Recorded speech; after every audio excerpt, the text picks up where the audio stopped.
Wa 'anin Nawas bin Sam'an radhiyallahu anhu 'anin Nabi sallallahu alaihi wasallam qala al-birru husnul khuluq wal ismu ma haka fi nafsik wa karihta an yattali' alaihi nas, rawahu Muslim. Maksud dia daripada An-Nawas bin Sam'an radhiyallahu anhu. Nawas bin Sam'an kata apa? Al-birru husnul khuluq. Kebaikan itu ialah budi pekerti yang baik.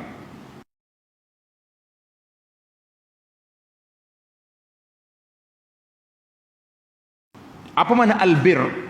Tanda tuan-tuan. Al-birru dikata kalimatun jami'atun. Satu kata-kata yang pendek mengandungi makna segala perbuatan yang baik, yang ma'ruf, itu dia panggil bir. Dalam Quran Tuhan kata laisal birra an tuwallu wujuhakum bir lan tanalul birra hatta tunfiqu mimma tuhibbun. Mana itu kebaikan. Kebaikan itu duduk di mana? Duduk di husnul khuluq, perangai baik. Allahu akbar. Tinggi tuan-tuan dan puan-puan darjat perangai baik. Perangai baik ni Allahu akbar. Sebab apa? Nabi sallallahu alaihi wasallam mendapat anugerah kalau sesuai. Kalau tak sesuai tak usah kata. ISO daripada Allah Taala, anugerah wa innaka la'ala khuluqin azim. Engkau ya Muhammad sallallahu alaihi wasallam mempunyai akhlak yang sangat mulia. Dalam hadis lain Nabi kata sallallahu alaihi wasallam, apa dia kata? Aku dibangkitkan oleh Allah Azza wa Jalla untuk menyempurnakan budi pekerti, akhlak yang mulia. Budi pekerti, akhlak yang mulia. Itu kerja Nabi sallallahu alaihi wasallam. Baik. Wal ismu, dosa pula macam mana? Wal ismu ma haka fi nafsi. Benda yang tidak baik, dosa, benda yang tak baik itu, iaitulah tindakan yang membuatkan kamu bimbang. Dengar ni. Bila kita buat benda ni, kita rasa, ya ke tak ni? Jadi ke tak? Itu dia panggil, hati kita tak tenang. Hati kita tak tenang. Satu. Wa karihta an yattali' alaihi nas. Dan membuatkan kamu sendiri benci, tak suka jika perbuatan itu diketahui oleh orang lain. Ingat baik. Hadis ni riwayat Muslim. Tanda tuan-tuan, lil ismi alamatan. Dua tanda benda tu tak baik. Yang pertama, hati kita rasa jadi ke tak ni? Betul ke tidak ni? Mana hati tak tenang. Tu tanda benda tu tak comel. Yang kedua, kita tak suka orang tengok. Hal tu mana kalau benda baik, kenapa nak sembunyi ya? Kecuali ada masalah lain lah. Masalah keselamatan kau pula, itu cerita lain. Tapi kalau benda ni, pasal itulah kalau kita duduk main handphone. Kalau kita baca Quran, orang mari tengok, suka. Akak gini pula. Tinggi pula akak, nak senang baca Quran tu. Tapi kalau dia tak tengok cerita, cerita majid-majid duk melompat. Terkejut. Mari bila? Mari bila tu kat pucak dah muka. Tak sedap laginya, dia tengah jawab SMS. Bini mari di belakang. Siapa tu bah? Pucak. Yalah dah tu. Boleh pegang handphone lalu dah. Tengok. Dua dosa tanda. Yang pertama, hati kita tak tenang. Yang kedua, kita tak mau orang tengok.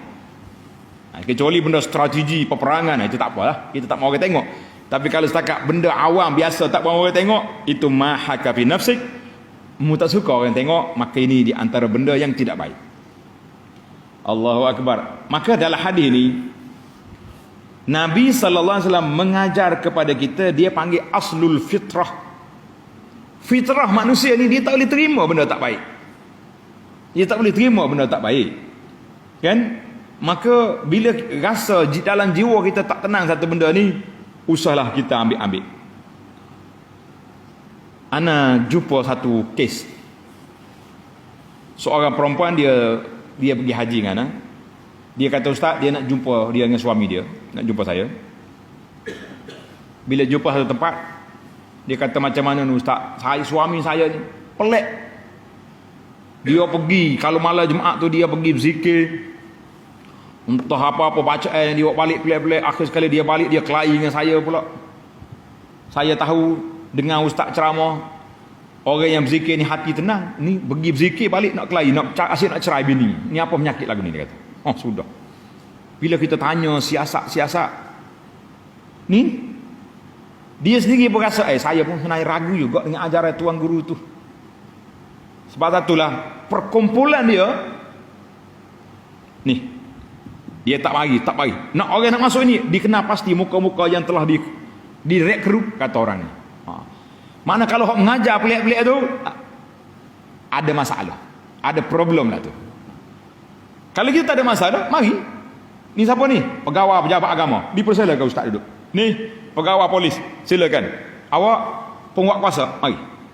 Kalau tengok hok ni puncak dah, ya dah tu. Ini maknanya kita boleh kesan benda-benda yang pelik ni apabila dia sendiri tu pelik. Itu dia panggil aslul fitrah. Jadi sepatutnya pasal itulah kita dalam masalah saat ni, masalah syubhat. Anda kata syubhat ni banyak perkara sebenarnya, banyak perkara. Syubhat dalam amalan kita sendiri.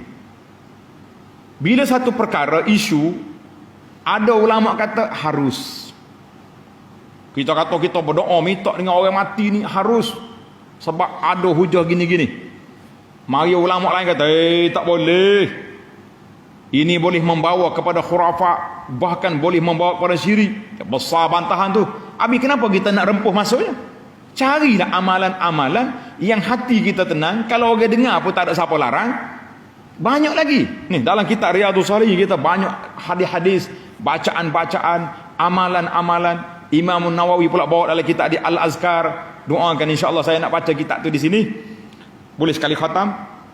Sudah banyak, tapi dipilih juga orang pelik-pelik tu mengapa? Sebab ni, bila ambil yang pelik kita tak suka orang tengok. Ataupun ada bantahan di kalangan ulama lain, kita kata dalam amalan yang ambillah amalan yang disepakati oleh para ulama, jangan ambil amalan yang kita rasa ragu. Membuat ni ada syekh kata boleh, tapi saya belajar dengan syekh ni kata tak boleh. Ini haram, ini perbuatan boleh membawa bid'ah, khurafat, bahkan ada yang keras kata syirik. Jadi kenapa kita nak ambil benda-benda yang keras, benda-benda yang memang dibantah begitu, sedangkan hak tak bantah ada tak? Ada. Apa dia? Berdoa, ya Allah ya Tuhanku, dengan nama-Mu yang maha indah, dengan sifat maha tinggi, berilah keampunan kepada aku. Boleh je. Kenapa pergi kona cari orang mati dalam kubur lah minta itu ini? Kita kata benda terkhilaf. Naam, benda terkhilaf. Tapi yang tak khilaf ada, kenapa mengambil benda khilaf? Itu asasnya tinggalkan benda yang meragukan kita, yang menimbulkan syubhat, menimbulkan bantahan, itu lebih baik. Baru ni timbul masalah kartel daging, kan? Kartel daging ni pun sampai hari ni pun masih lagi dalam siasatan. Sudah ada tanda-tanda, insya-Allah akan terbongkar. Nih, orang yang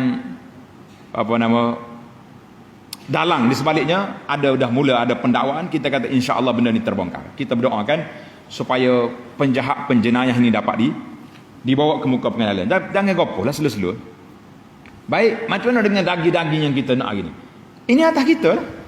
Pasal itulah dalam hadis ni kita kata al-ismu ma haka fi nafsik. Sebelum itu kita pergi kepada hadis yang ke-591, ada kaitan dengan isu kartel ni, kan? Maknanya daging di Malaysia ada syarikat-syarikat Islam, BMF dalam bahasa kempen kita sekarang, utamakan yang dibuat oleh orang-orang Islam. Kenapa kita pergi cari yang ni? Maka syarikat-syarikat import yang sudah dibuktikan oleh pihak berkuasa agama, daging ni telah dikenal pasti, disembelih mengikut syarat-syarat dan dikawal sedia. Ingat, sembelih dan dikawal. Takut hari penyiasat dia sembelih. Lepas tu hari lain lagu tu juga penat kita nak jawab. Nah, maka kita kata tengok. Ni kadang-kadang kita beli makanan segera ni.